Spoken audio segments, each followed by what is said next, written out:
Welcome to our tutorial on how to disable the automatic replacement of text with emojis in WhatsApp for PC. If you've been frustrated by your carefully typed messages turning into a sea of emojis, you're in luck. WhatsApp has recently introduced a new feature that allows you to control this behavior. Let's dive right in and walk through the simple steps to regain control over your text. First things first, make sure you have the latest version of WhatsApp installed on your PC. Once you've got that sorted, open up the WhatsApp application. You'll see the familiar chat interface, but we're not interested in that right now. Look to the left side of the window. You'll notice a menu with various options. What we're after is the settings icon. It looks like a little gear or cog. Go ahead and click on that. Now that you're in the settings menu, you'll see several tabs at the top.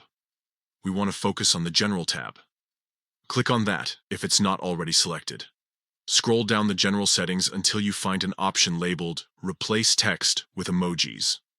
By default, this option is usually turned on, which is why your text has been automatically converting to emojis. Here's the magic moment.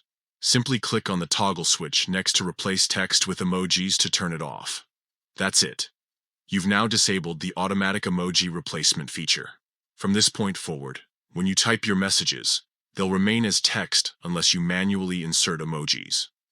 This gives you full control over when and where emojis appear in your conversations. Remember, you can always come back to this setting and turn it on again if you find yourself missing the automatic emoji replacements. WhatsApp is all about customization, so feel free to experiment with what works best for you. And there you have it. A quick and easy way to keep your text as text in WhatsApp for PC. Happy chatting, everyone.